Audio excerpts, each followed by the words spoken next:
better put my ears on first. Hold on a second. Here we go. Hello again. We're continuing week 15 of our introduction to Christian history.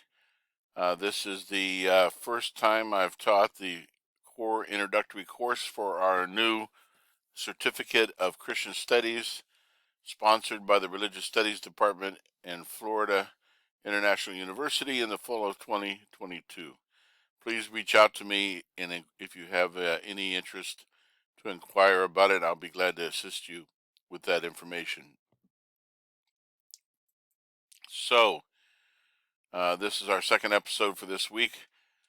Today we're going to talk about new kinds of congregations that arose in the 1990s. Some sociologists have pointed out that since the 1990s, American Protestantism has been increasingly characterized by the growth of market-shaped or market-driven congregations, led by strong entrepreneurial individuals.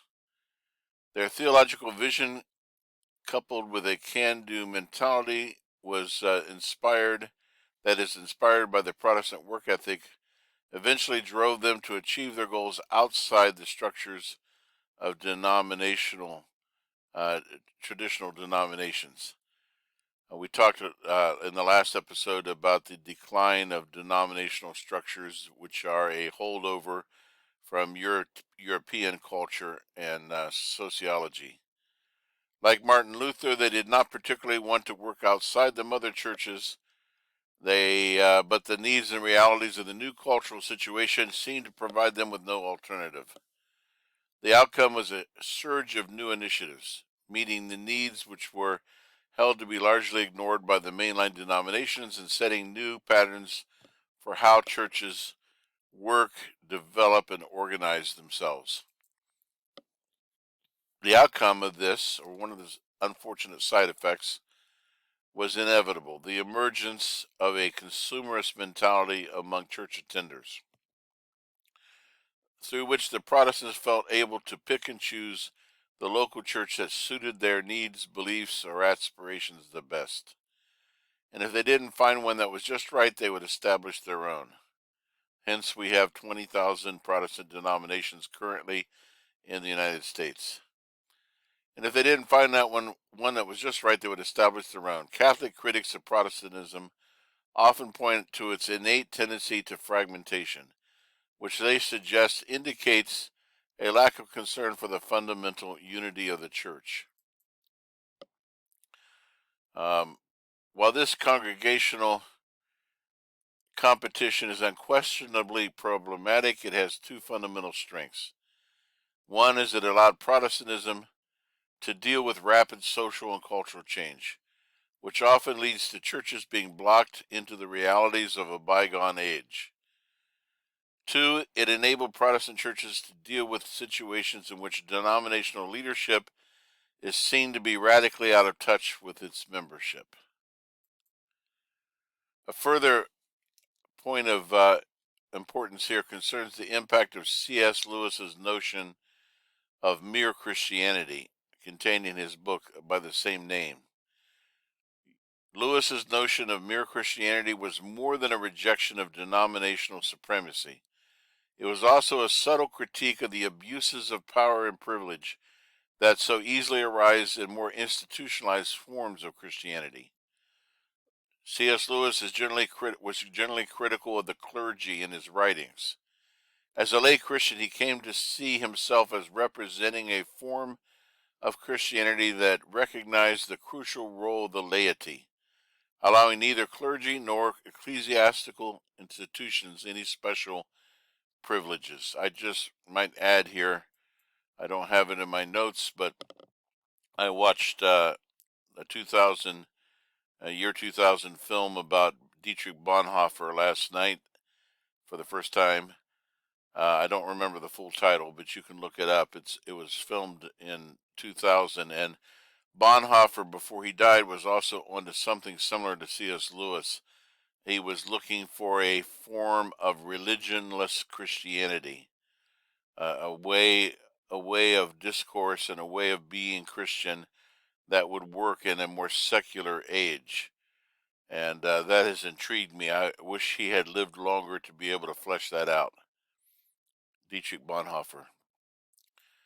So, back to Alistair McGrath, he says that it's not unfair to suggest that the Protestant vision of church unleashes a Darwinian process of competition and survival, gradually eliminating maladapted churches and ensuring that what survives is well suited to the needs and opportunities of the day.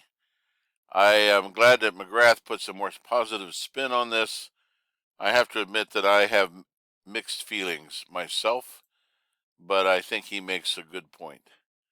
Whenever you have a hegemonic or monolithic, the word I'm looking for is monopoly. Whenever you have a religious monopoly, as happened in much of South America throughout most of the last 500 years until very recently, really, then it allows the monopolistic church who has dominance to develop all kinds of difficulties, deformities, weaknesses that competition seems to rule out. As much as I hate the idea of churches being in a sort of a laissez-faire, free market competition, but maybe there is some healthy benefits from it. So this takes us now to Vatican II. The Second Vatican Council began to address, I had shared earlier, I think it was last week, that it started in 1962 at the initiative of John the 23rd, and it began in 1962, lasted until 1968, was closed by Pope Paul VI. It addressed some of the issues raised for Catholicism in the West, but the influence of the Soviet Union and the Eastern European satellite states was a much greater problem. There seemed to be little that the papacy could do to engage the situation with global communism, which in almost all cases were very harshly opposed to any form of religion within the domains. After Vatican II, Paul VI died, and Pope John Paul I, who was elected to replace him, died a month later. So this led to the election for the first time in history of a Polish pope. And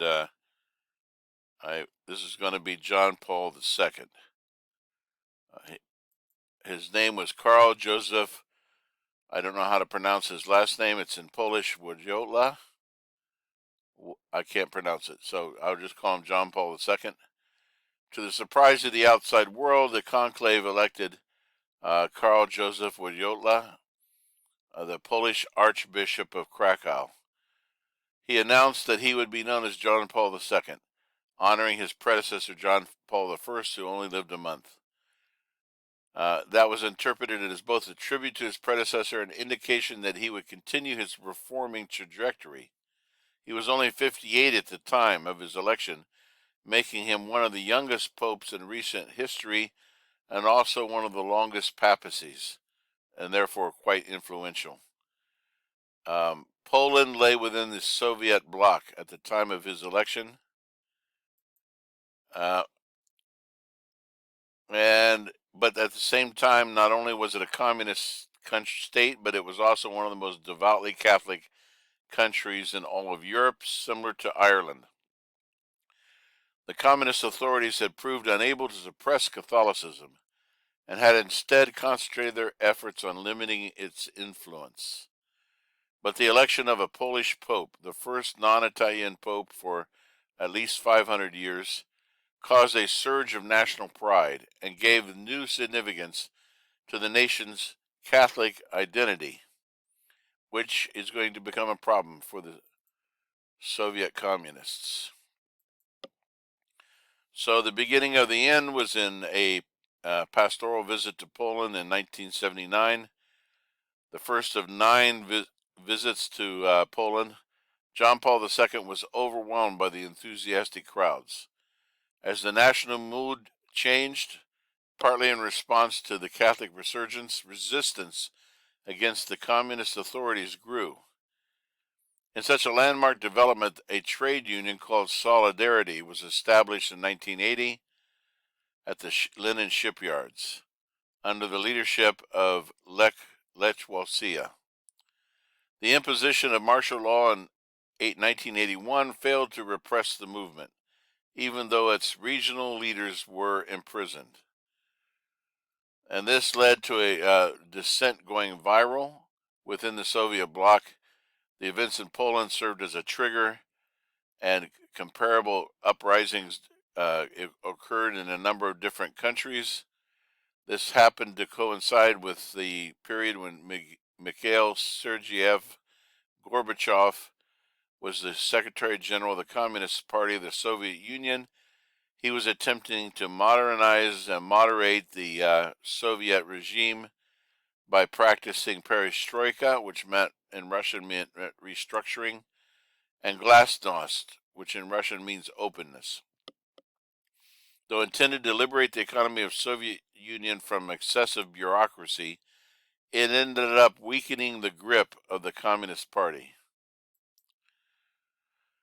So Gorbachev remarked that the collapse of the Iron Curtain would have been impossible without John Paul II. Of course, there were many factors involved, and many would argue that the resurgence of religion, catalyzed to no small extent by this charismatic pope, was one of the factors that destabilized the Eastern Bloc.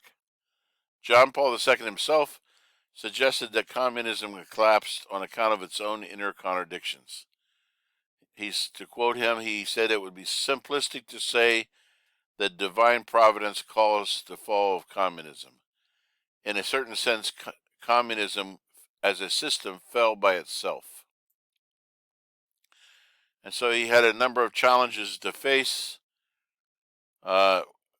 Challenges for modern Catholicism. There was a decline in priesthood. There was a decline in church attendance in most Western nations. There was the growing numerical strength of evangelicals and Pentecostals, especially in Latin America, but also in Asia and Africa. And there were debates over the decentralization of power to local parishes. Although he was initially regarded as a reformist, John Paul II's reign was notable for its reassertion of traditional papal attitudes, and there was a distinct cooling of relations between Catholics and other churches. And as any scholar of Latin America would know, he was not a friend of liberation theology. This leads us to discussion about feminism and liberation theology. During the 1960s and into the 70s, there was a fluorescence of liberationist movements towards human freedom, and numerous different arenas: social, cultural, political. One of the most important is the emergence of liberationist movements which sought to free groups from domination by cultural or political power groups. So Alistair McGrath focuses on two such groups: the feminist movement, known also as women's liberation, and Latin American liberation theology. The impact of feminism on Christianity had been primarily in the West and has led to two significant developments. First, the movement campaigned for greater representation of women among the clergy.